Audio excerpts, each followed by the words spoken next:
स्वागत है आप सभी का। आज हम लोग पद्मा अवार्ड्स के बारे में पढ़ने वाले हैं। साथ में सारे एक्स्ट्रा फैक्ट्स को भी कवर करेंगे। पद्मा पुरस्कार 2024 में किन लोगों को मिला है, उनसे रिलेटेड जो इम्पॉर्टेंट बातें हैं वो सारी चीज़ें भी पढ़ेंगे और पढ़ने के बाद MCQ क्वेश्चंस को भी करेंगे ताकि हमारा रिवीजन हो जाए। और सारे एक्स्ट्रा फैक्ट्स मैंने कवर किए हैं जो आने वाले एग्ज़ाम के लिए बहुत ही इम्पॉर्टेंट हैं। तो चलिए आइए पढ़ना शुरू करते हैं।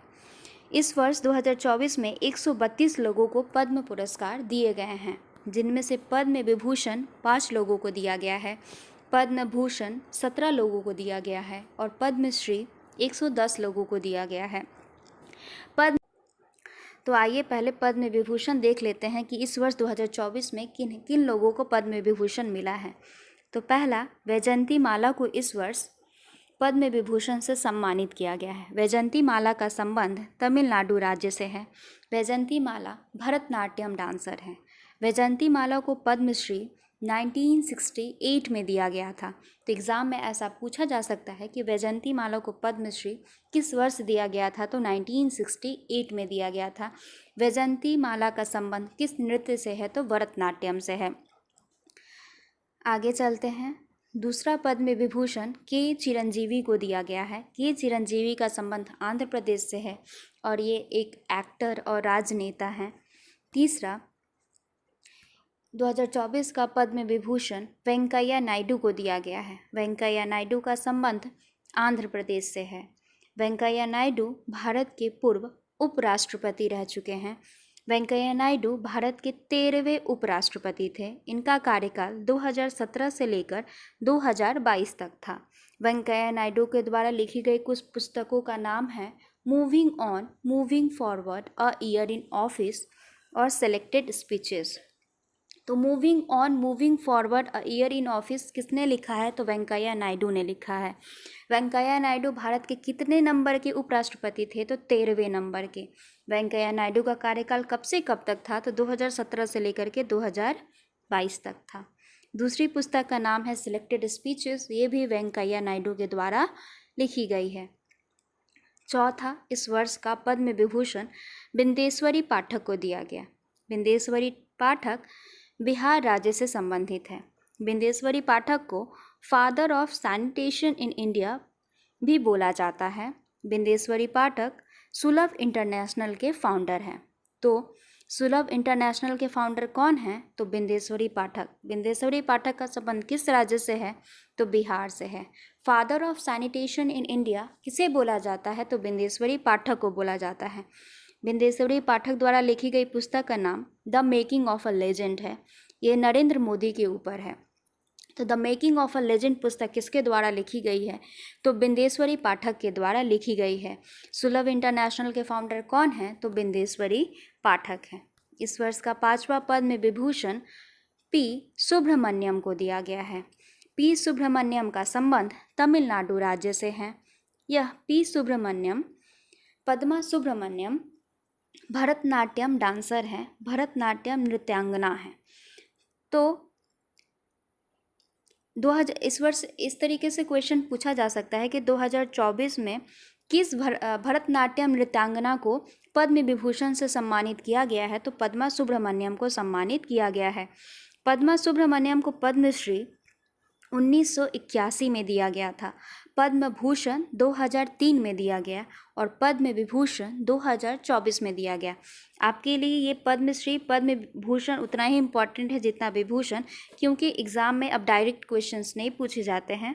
अब जिन्हें भी अवार्ड मिलता है उनसे रिलेटेड क्वेश्चंस पूछे जाते हैं, उनसे रिलेटेड एक्स्ट्रा फैक्ट्स पूछे जाते हैं। तो पद्मा सुब्रमण्यम को पद्मश्री कब दिया गया, तो 1981। किस नृत्य से संबंधित है, भरतनाट्यम नृत्य से संबंधित है। पद्म भूषण 2003 में और पद्म विभूषण 2024 में दिया गया। कराना प्रकरणम पद्मा सुब्रमण्यम द्वारा लिखी पुस्तक है। इसमें उन्होंने भरतनाट्यम के बारे में बहुत सारी बातें लिखी हैं। अब आते हैं पद्म भूषण की तरफ। पद्म विभूषण भारत का तीसरा सर्वोच्च नागरिक सम्मान है। ऐसे तो इस वर्ष पद्म भूषण 17 लोगों को दिया गया है, लेकिन हम लोग कुछ लोगों के बारे में ही पढ़ेंगे जिनका एग्ज़ाम में आने का चांस ज़्यादा है।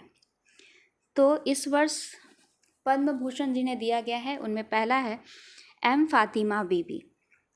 एम फातिमा बीवी सुप्रीम कोर्ट की पहली महिला न्यायाधीश थी। तो ऐसा क्वेश्चंस पूछा जा सकता है कि सुप्रीम कोर्ट की पहली महिला न्यायाधीश कौन थी, तो फातिमा बीवी थी, जिन्हें 2024 में पद्म भूषण से सम्मानित किया गया है। मिथुन चक्रवर्ती को भी पद्म भूषण दिया गया है। सत्यव्रता मुखर्जी, इनका संबंध बंगाल से है, इन्हें भी पद्म भूषण दिया गया है। राम नाईक, इनका संबंध महाराष्ट्र से है, इन्हें भी पद्म भूषण दिया गया है। तोगदन रिनपोचे, इनका संबंध लद्दाख से है, आध्यात्मिक गुरु है, इन्हें भी पद्म भूषण दिया गया है। उषा उत्थुप संगीतकार हैं, इन्हें भी पद्म भूषण दिया गया है। प्यारेलाल शर्मा, इन्हें भी इस वर्ष पद्म भूषण दिया गया है। अब देखते हैं पद्मश्री 2024। पद्मश्री भारत का चौथा सर्वोच्च नागरिक सम्मान है। ऐसे तो इस वर्ष 110 लोगों को पद्मश्री दिए गए हैं, लेकिन कुछ इम्पॉर्टेंट ही हम लोग पढ़ेंगे। पहला है सत्येंद्र सिंह लोहिया। सत्येंद्र सिंह लोहिया तैराक हैं, इन्हें इस वर्ष पद्मश्री से सम्मानित किया गया है। ज्योत्सना चिनप्पा स्क्वैश खिलाड़ी हैं, इन्हें भी इस वर्ष पद्मश्री से सम्मानित किया गया है। रोहन बोपन्ना टेनिस खिलाड़ी हैं, ये हाल ही में बड़े ही चर्चे में थे क्योंकि ये सबसे उम्र दराज खिलाड़ी बन गए हैं ग्रैंड स्लैम जीतने वाले। इन्होंने 2024 के ऑस्ट्रेलियन ओपन में मेंस डबल्स का खिताब जीता है, इसलिए रोहन बोपन्ना को 2024 में पद्मश्री से सम्मानित किया गया है। तो रोहन बोपन्ना किस खेल से संबंधित है, तो टेनिस प्लेयर हैं। उसके बाद दसारी कोंडप्पा को पद्मश्री से सम्मानित किया गया है। दसारी कोंडप्पा तेलंगाना के अंतिम बुर्रा वीणा वादक हैं। तो तेलंगाना के अंतिम बुर्रा वीणा वादक कौन हैं, तो दसारी कोंडप्पा हैं। उसके बाद ओम प्रकाश शर्मा को भी पद्मश्री से सम्मानित किया गया है। ओम प्रकाश शर्मा मांझ गायन शैली के गायक हैं। मांझ गायन शैली कहाँ का है, तो मध्य प्रदेश का है, और ओम प्रकाश शर्मा भी मध्य प्रदेश से संबंधित है। उसके बाद इस वर्ष बद्रप्पन एम को भी पद्मश्री से सम्मानित किया गया है। बद्रप्पन एम का संबंध कुम्मी लोक नृत्य से है। कुम्मी लोक नृत्य तमिलनाडु का है। भगवत प्रधान का संबंध सबदा नृत्य से है। सबदा नृत्य उड़ीसा का फोक डांस है। नारायण ईपी को भी इस वर्ष पद्मश्री से सम्मानित किया गया है। नारायण ईपी का संबंध थेयम लोक नृत्य से है। थेयम लोक नृत्य का संबंध केरल से है। सत्यनारायण बेलेरी को इस वर्ष पद्मश्री से सम्मानित किया गया है एग्रीकल्चर में। पार्वती बरुआ को भी इस वर्ष पद्मश्री से सम्मानित किया गया है। पार्वती बरुआ भारत की पहली महिला महावत हैं। तो भारत की पहली महिला महावत जिन्हें पद्मश्री 2024 से सम्मानित किया गया, उनका नाम है पार्वती बरुआ। गद्दम समैया को भी इस वर्ष पद्मश्री से सम्मानित किया गया है। गद्दम समैया चिंतु यक्षगनम कलाकार हैं। इनका संबंध तेलंगाना से है, और चिंतु यक्षगनम का संबंध किससे है, तो तेलंगाना से ही है। अशोक कुमार विश्वास को भी इस वर्ष पद्मश्री से सम्मानित किया गया है। अशोक कुमार विश्वास को पद्मश्री टिकुली फोक पेंटिंग के लिए दिया गया है। टिकुली कला, तो एग्जाम में ऐसे पूछा जा सकता है कि टिकुली कला का संबंध किस राज्य से है, तो टिकुली कला का संबंध बिहार से है। टिकुली कला मौर्यकालीन कला है। तो एग्जाम में ऐसे भी पूछा जा सकता है कि टिकुली कला किस प्राचीन कालीन साम्राज्य से संबंधित है, तो मौर्यकालीन। चलिए अब आइए एमसीक्यू क्वेश्चंस को सॉल्व करते हैं। ये सारे एमसीक्यू क्वेश्चंस किसी न किसी एग्ज़ाम में ज़रूर पूछे गए हैं, और इसमें बहुत एक्स्ट्रा चीज़ें भी हैं। तो चलिए आइए पढ़ना शुरू करते हैं। पहला क्वेश्चन है, निम्नलिखित में से कौन सा भारतीय नर्तक 2003 में पद्म विभूषण पाने वाला सबसे कम उम्र का व्यक्ति था? तो 2003 में पद्म विभूषण पाने वाले सबसे कम उम्र के भारतीय नर्तक थे सोनल मानसिंह। सोनल मानसिंह का संबंध भरतनाट्यम और ओडिसी से है। तो सोनल एग्जाम में ये भी पूछा जाता है कि सोनल मानसिंह का संबंध किससे है, तो सोनल मानसिंह का संबंध भरतनाट्यम और ओडिसी से है।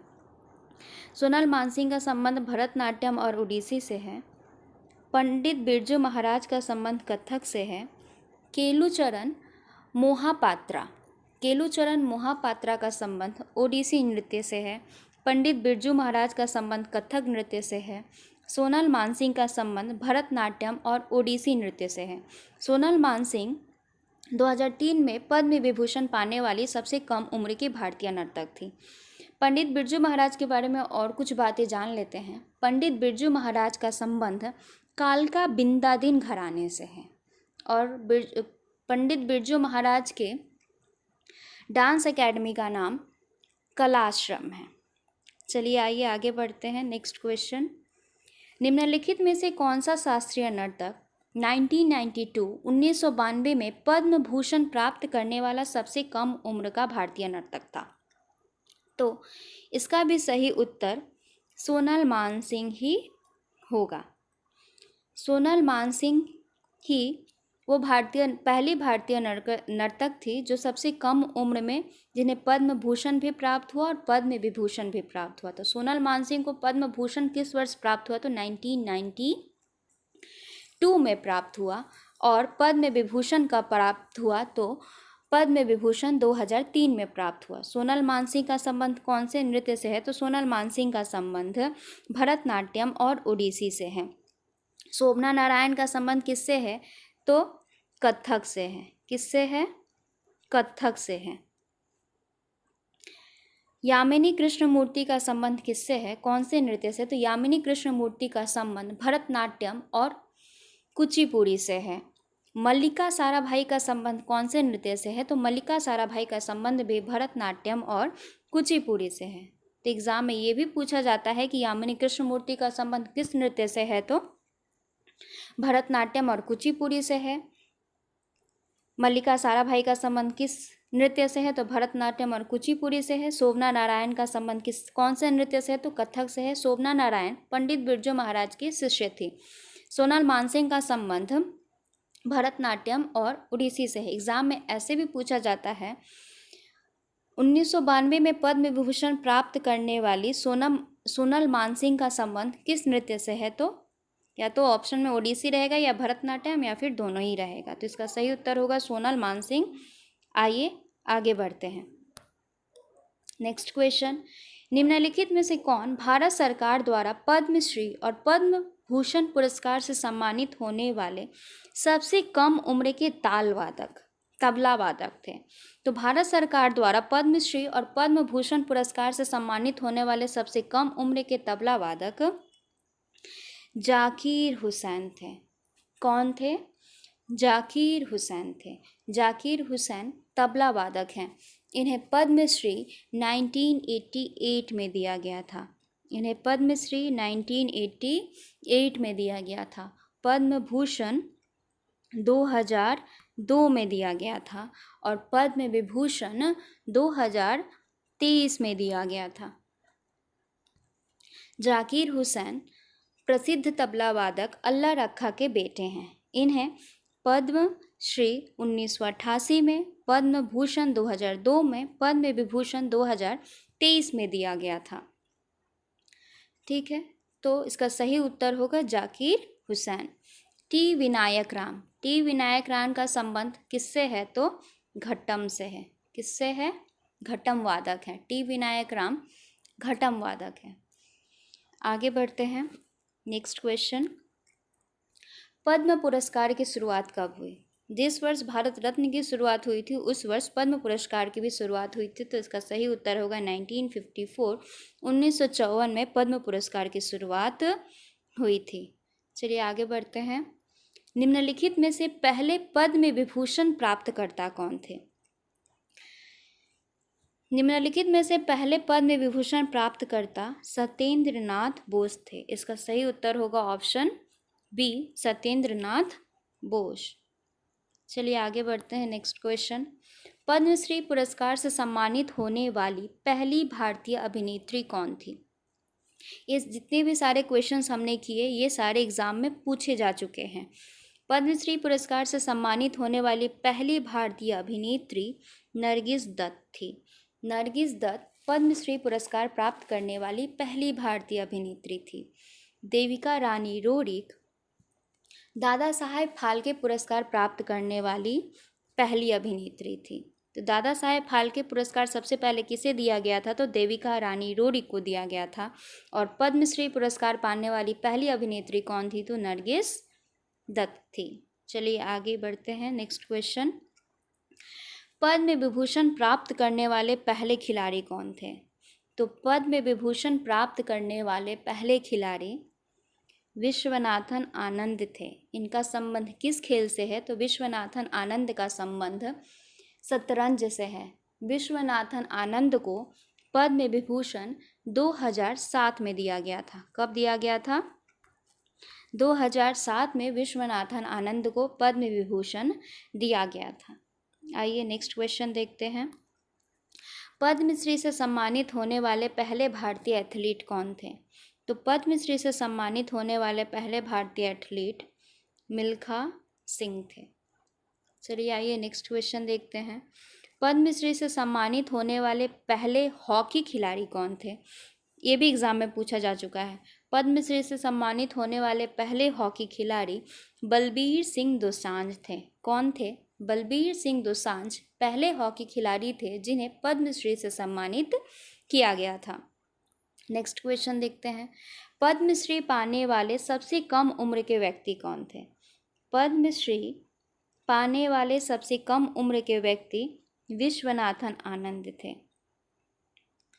इनका संबंध शतरंज से है। नेक्स्ट क्वेश्चन, और सचिन तेंदुलकर पद्म भारत रत्न पाने वाले सबसे कम उम्र के व्यक्ति हैं। ठीक है, लेकिन इसका सही उत्तर होगा विश्वनाथन आनंद। नेक्स्ट क्वेश्चन, 2024 में कितने लोगों को पद्म पुरस्कार से सम्मानित किया गया है? तो ये हमने पढ़ा है। इसका सही उत्तर होगा ऑप्शन बी 132। नेक्स्ट क्वेश्चन, भारतीय सुप्रीम कोर्ट की पहली महिला न्यायाधीश कौन थी जिन्हें 2024 में पद्म भूषण से सम्मानित किया गया है? तो सुप्रीम कोर्ट की पहली न्यायाधीश जिन्हें 2024 में पद्म विभूषण से सम्मानित किया गया, उनका नाम है ऑप्शन बी एम फातिमा बीबी। हमने ये भी पढ़ा। इनसे रिलेटेड जो ऑप्शन है उनके बारे में भी जान लेते हैं। लीला सेठ हाई कोर्ट की पहली महिला मुख्य न्यायाधीश थी। कहाँ के हाई कोर्ट की पहली महिला मुख्य न्यायाधीश थी? तो हिमाचल प्रदेश।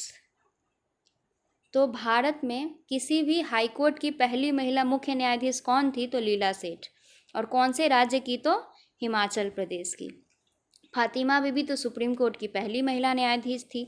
सुचेता कृपलानी भारत की पहली महिला मुख्यमंत्री थी। सुचेता कृपलानी भारत की पहली महिला मुख्यमंत्री थी। सुचेता कृपलानी किस राज्य की मुख्यमंत्री बनी थी? तो उत्तर प्रदेश की, यूपी की। सरोजनी नायडू भारत की पहली महिला राज्यपाल थी। सरोजनी नायडू किस राज्य की पहली महिला राज्यपाल बनी थी? तो ये भी उत्तर प्रदेश की बनी थी।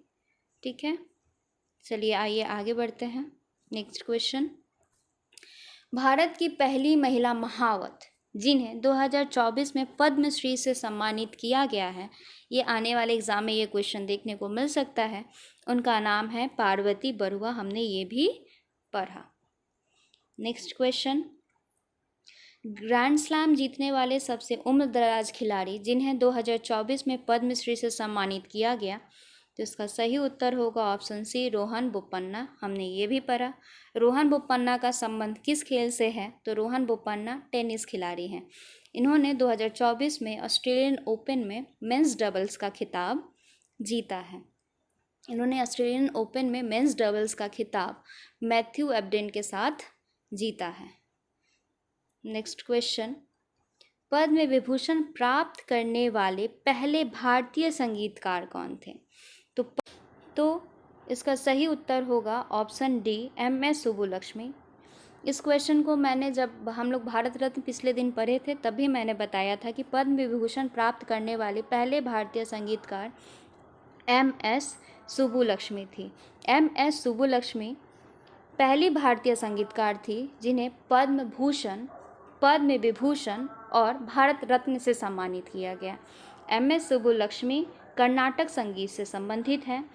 MS सुब्बुलक्ष्मी को पद्म भूषण 1954 में दिया गया था, जिस वर्ष पद्मा अवार्ड स्टार्ट हुआ था। पद्म विभूषण 1975 में दिया गया था और भारत रत्न 1998 में दिया गया था। इनसे रिलेटेड बहुत सारे क्वेश्चंस एग्ज़ाम में पूछे जाते हैं MS सुब्बुलक्ष्मी से। इन्हें पद्म भूषण कब दिया गया? तो 1954 में, पद्म विभूषण 1975 में, और पहले संगीतकार जिन्हें भारत रत्न दिया गया 1998 में, 1998 में। इनमें जो ऑप्शन है उनसे रिलेटेड भी क्वेश्चन पूछे जाते हैं, तो उनके बारे में भी हम पढ़ लेते हैं। ऐसे तो इसका सही उत्तर होगा option D, MS Subbulakshmi. Pandit Ravishankar sitar वादक हैं। पंडित रविशंकर को इनसे भी रिलेटेड पूछा जाता है कि इन्हें कब पद्म भूषण, कब विभूषण और भारत रत्न दिया गया। तो पंडित रविशंकर सितार वादक हैं, इन्हें भारत रत्न 1999 में दिया गया। पंडित रविशंकर सितार वादक हैं, इन्हें भारत रत्न 1999 में दिया गया। इन्हें पद्म भूषण 1967 में दिया गया और विभूषण 1981 में दिया गया। तो पंडित रविशंकर को भारत रत्न 1999 में, पद्म विभूषण 1981 में, 1981 में, और पद्म भूषण 1967 में दिया गया था। ये सब भी एग्ज़ाम के लिए इम्पॉर्टेंट है, आपको याद रखना होगा। उसके बाद बिस्मिल्लाह खां के बारे में जान लेते हैं। बिस्मिल्लाह खां शहनाई वादक हैं। बिस्मिल्लाह खां को पद्मश्री, पद्म भूषण, पद्म विभूषण और भारत रत्न चारों शीर्ष सम्मान मिले हुए हैं। बिस्मिल्लाह खां को पद्मश्री 1961 में दिया गया था। ठीक है। इन्हें पद्म भूषण 1968 में दिया गया। रविशंकर को पद्म भूषण दिया गया उसके एक साल बाद। पद्म विभूषण 1980 में दिया गया,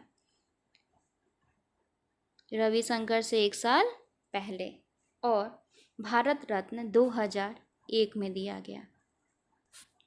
ठीक है, तो ये भी आपको याद रखना है। बिस्मिल्लाह खां ने 15 अगस्त 1947 को दिल्ली के लाल किले पर परफॉर्म किया था। किसने परफॉर्म किया था? बिस्मिल्लाह खां ने। इन्हें भारत रत्न 2001 में, पद्म विभूषण 1980 में, भूषण 1968 में और श्री 1961 में। इन्हें चारों शीर्ष सम्मान मिले हुए हैं। उसके बाद राम नारायण सारंगी वादक हैं। पंडित रविशंकर सितार वादक हैं। बिस्मिल्लाह खां शहनाई वादक हैं। राम नारायण सारंगी वादक हैं। और MS सुब्बुलक्ष्मी का संबंध कर्नाटक संगीत से है, और इसका सही उत्तर होगा ऑप्शन डी, MS सुब्बुलक्ष्मी। आज के लिए यहीं तक रहने देते हैं। अगर आपको वीडियो पसंद आया हो तो प्लीज़ लाइक करें, सब्सक्राइब करें, और ये सारे क्वेश्चंस एग्ज़ाम के लिए बहुत